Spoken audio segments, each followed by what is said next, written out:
God was like, this is your husband, period. I don't care what happens. Trust me, when the next thing happens, I need you to understand that's still you're saying. When I look down at my hand, this is my husband, despite what he just did, despite what's taken place, despite the things I don't even know about.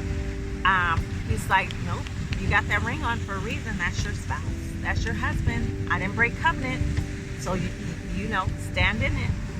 And that would be another reminder of how, you know, I knew to continue my stand amongst so many other things, so many other stories. And I journaled them all. That was another thing. Oh, yeah, to get my feeling. Oh, yeah. God. And I feel like that journal is supposed to be a book. She knows certain dates of, I have of everything. what certain things happen. Like even, oh my gosh, when I got a word, a friend had a dream, and she gave me a date. And so I have that down, the day she gave me the date, she gave me the dream. I have written down in my journal when, what time it was when I talked to her, what we talked about, what the date was, what it could mean. Some things God showed me maybe about it. And come to find out, when we decided to set our date for a restoration, it was the same date we restored our vows. That's true. And it was like, whoa.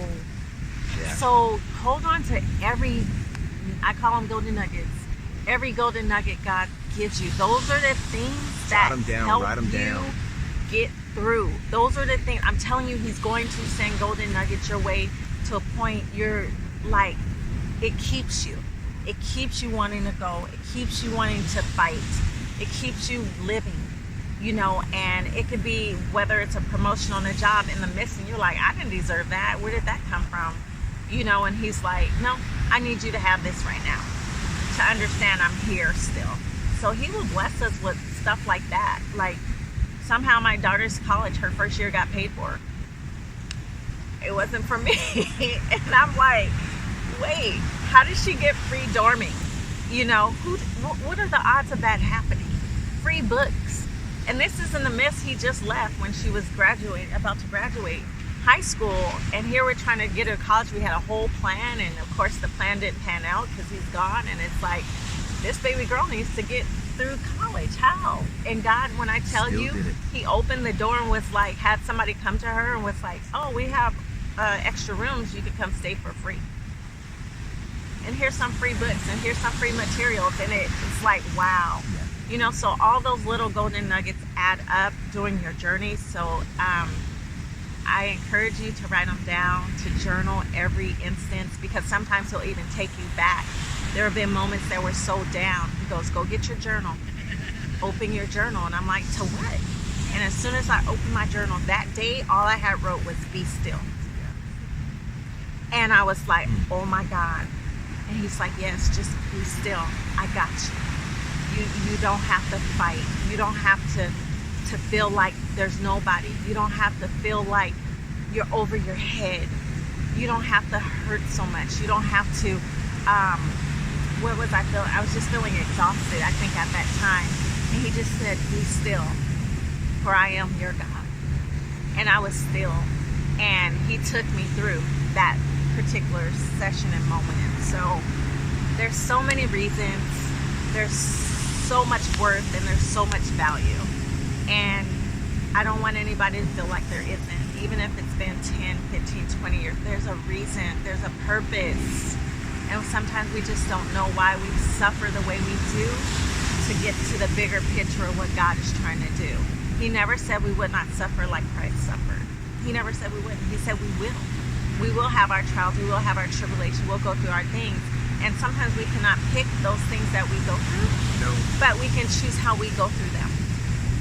Do I want to pick my own choice and just go, oh, I'm done with this. I'm going to go on with my life. I'm just going to divorce without hearing from God first if that is supposed to be the case, even though that's against his word. But, you know, it's like we have to allow enough time.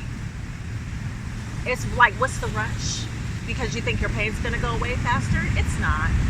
It's not. You're still going to go through it even if you divorce. You're still going to have to heal. You're still going to take that into a next relationship. And then you're going to wonder why that broke apart. So it's like, it's worth waiting and just waiting. Because that's what God does on us. He waits for us to get in line. Yeah. Why can't we wait on him? Exactly. Why can't we wait and go, I'm just going to breathe?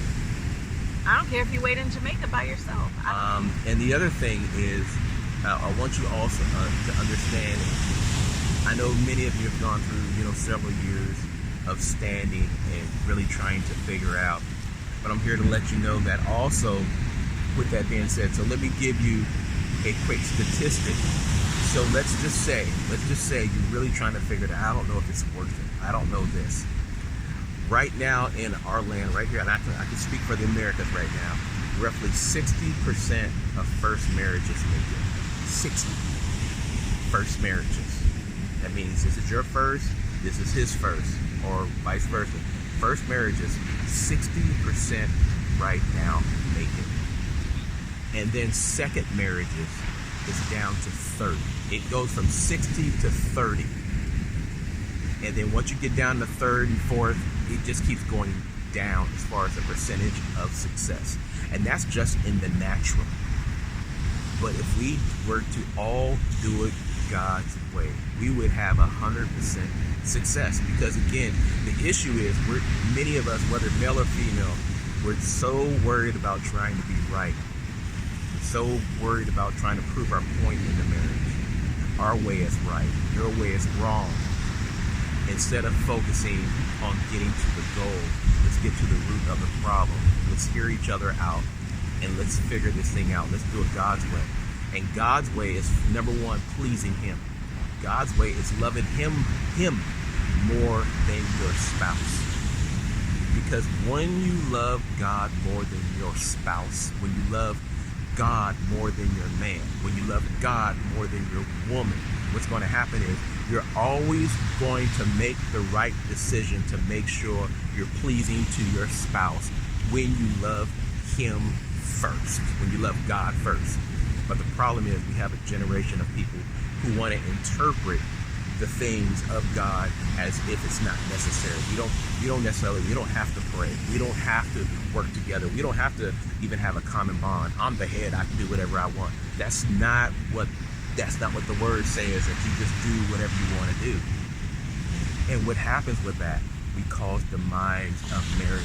Or we have a woman who's just overzealous and wants to take the complete role of being a man. Yeah, we have some men who, are a little, I'm not going to say soft, but they're lacking. And so where the woman has to stand up a little bit, I get it.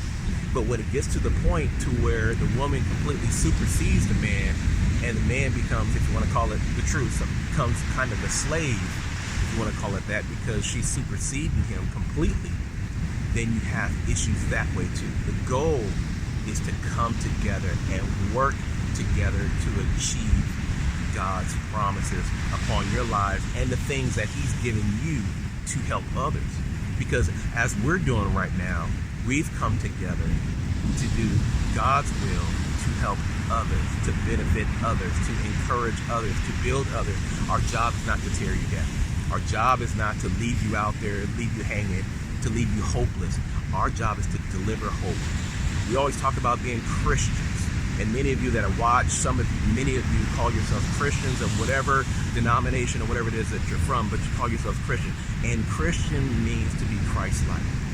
And once we stop bringing hope, once we stop helping the poor, once we stop encouraging, once we stop building people up, we are no longer Christ-like, which means we are no longer Christians. Our job is to build people, not to show you our denomination, not to show you what church we go to, but to show you him through his word. And our thing is to show couples, to let them know that you can make it as long as you put God first. He has to be first place. The Bible talks about the candlestick being removed from its place. Anything we do in life should be surrounded around the candlestick. The candlestick being Christ, the cornerstone, the chief cornerstone. Anything we decide to do in life must be surrounded around him. It must be built around him. He must be number one in everything we do. And some of you, I get it. Everyone has their faith walk. Not everyone is there yet. But then there's also a scripture that says, Lord, I believe, but help thou my unbelief. I believe that you can do this. I believe you can do that. but I'm a little shaky on that. And there's nothing wrong with that. That's called honesty. But when you give it to God and say, Lord, I trust you in all these different areas, but in this area of my life right now, I'm a little shaky and I need you to help me. You know what? God will bring somebody or even himself or a little word to help you and encourage you alongside so that way you can keep on moving forward. And the goal is just not just to stand and not move at all. Yeah. Okay? It's not to sit in the place of complacency. Not to sit in your closet in fetal position and just cry 24 hours a day, 7 days a week. Or I'm just going to take up this other habit over here. And, you know, what happens is we go from one thing to another thing, trying to make up for the root of the problem. And all of a sudden now we have all these habits that we don't taken on, only to find out if we would have just dealt with the problem and allowed God to fix it, we wouldn't have all these side habits. But God can do it. You just have to trust him. You have to trust him. It's tough, but trust him. And the other thing is, you got to understand that God will give you the plan, but he needs you to step. He didn't go, okay, let me give you the whole Google map. You know, that's the way we like that. You know, we want to see the whole Google map. Here's where we are. Lord, we want you to show me the whole route I'm going to take before I move. Yeah. Yeah, you can't use God like Google Maps and Waze. It doesn't work that way. You've got to listen to him, and when he says move, you got to move. And as you move, the Bible says he will order your steps. That's what he said. He said he'll order your steps. So that means if you take a step, he'll order it. He'll order the next step. He'll tell you, turn left, turn right. Don't go down that road. Don't go down that such and such. Don't pick up that phone. As you move, you're not going to get the Waze map. You're not going to get the Google map way beforehand. And then once you see it, then you decide whether you're going to get it. You have to trust him in spite of it all. So he'll give us a little bit at a time. Yes, he does. Yeah. And when he knows, okay, you got that point, he'll take a little bit further. Mm-hmm. Because sometimes also if he gives us too much too soon, and then we're not ready for it. He knows us so well. That's why sometimes he knows us each individually so well that others have to go through a certain way than others. That's why everybody's so different. Yeah. Because he's like, he knows what I can handle versus what you can handle. You know, so it's like, he's like, I'll just give you this. And he's saying, do you trust me? There's a test in this. How much are you going to trust me? Are you going to pass this part? It could be something so little. And it's funny you said little, because that takes me back to, if you be faithful over few things, yes, he'll make you ruler over many. And many of us won't be faithful over the few things that we have. For instance, there are people out there that want a new car. That I just need to have something brand new. There's nothing wrong with their old one, but I just need something brand new. Their old one is, let's just say, it's 2 or 3 years old. But you won't clean the interior. There's nothing wrong with the interior, but you won't clean it. You won't vacuum it. You won't shampoo the seats. You won't hardly wash the car. You won't take care of it and nothing. But you complain about, I need a new car. And the thing is just completely filthy. Forget the outside. I'm talking about on the inside. The thing is just toe up looking because we didn't take care of what God gave us. The few things. So many times, what makes you think that you're going to get blessed with the new thing and you won't take care of the small thing that he's blessed us with? Whether it's the small house, whether it's a job that let's just say you're making $17, $18 an hour or $15 an hour, and you won't manage that money right. Here's what I've learned. Someone said, money doesn't change you, but what it will do, it magnifies who you already are.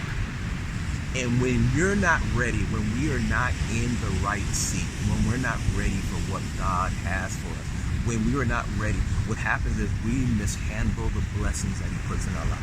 Whether it's through a spouse, a boyfriend, a girlfriend, whether it's through our children, whether it's through jobs, whether it's through housing, whatever it is, what happens is we mishandle God's blessings when we're not ready.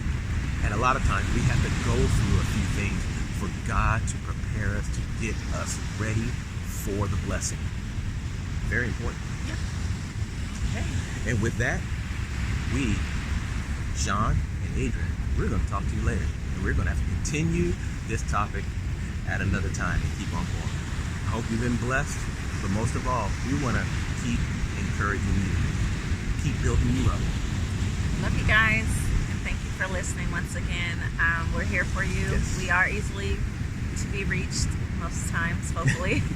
So we just are, so you know, we are normal people with normal jobs. We have full-time so we jobs, do have so we do full-time our jobs. best, and we have a huge family. So we do our best, but don't feel like we're unreachable, because we will reach back out to you. And that's one of the biggest things. We want to make sure that we collectively remain humble before Christ, but also before you, the listeners. We don't want to get to the point to where where we're unreachable, where we can't talk to you, we can't encourage you, we can't email you or DM you back. We don't ever want to get to that point. We want God to keep our minds and spirits open, to always have a heart for people, put people first. That's the big thing. All right. Well, and on that note, thank you. Take care, and as always, be blessed. God bless.